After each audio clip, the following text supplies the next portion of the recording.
kind of sticking to the idea that the backup five is probably more a glaring hole, just because it went from being this high hoped thing where it's like, oh, Rashawn Holmes is going to be the guy, and then that's just a massive flop, and then you're kind of just bouncing from guy to guy, not really settling on anyone. And we were talking about giving Harrison Barnes, necessary relief. You also got to give necessary relief to Sabonis too, and it was like Chimezie Metu's played pretty decently over the last week, but I think it was that second Houston game where they had the little altercation at the beginning of the fourth quarter or the end of the third. I can't remember. But that was like a 10, 11-minute delay, and that did a better job of giving rest to Sabonis than Chimezie Metu did. So, just pick a fight every game. I think that happened. Something similar happened earlier in the season where they were like assessing a foul to see if it was a flagrant. It just took a long time. It was just like, okay, well, go back out there, Domas. Yeah.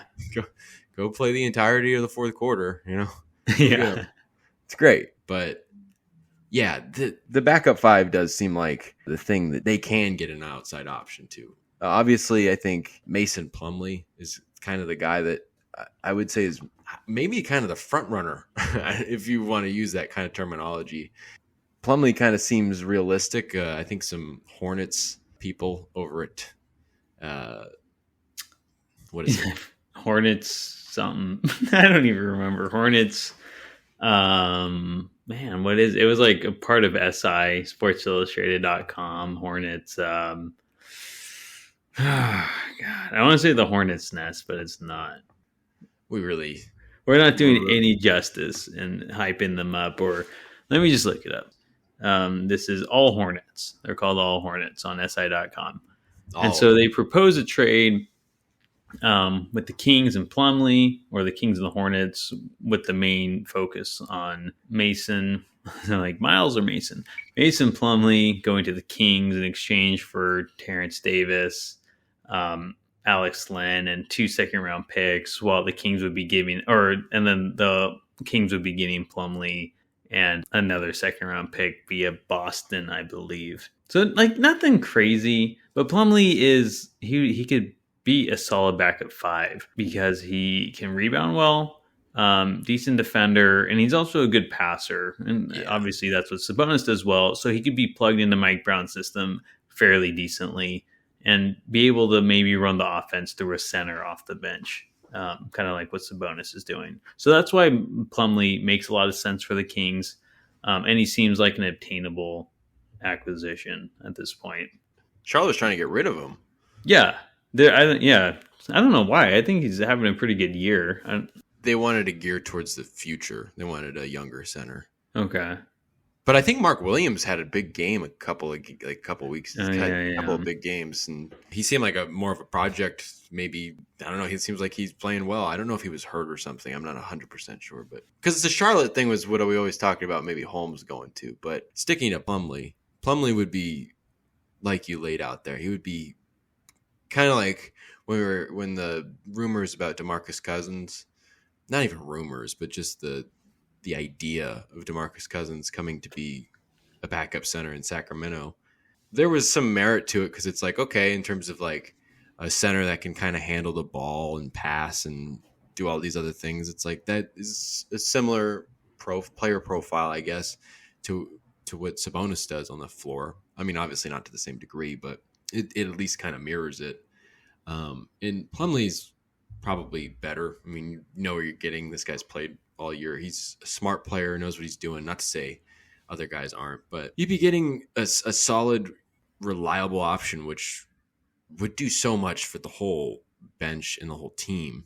But because he plays kind of like Sabonis, does that? Because I guess I should preface this by saying that the one thing Mike Brown has always said about Chimezie Metu, and I'm willing to admit that he's just talking up his guys because it's what he has now, and that he's not necessarily ruling out that he doesn't think that this can be upgraded.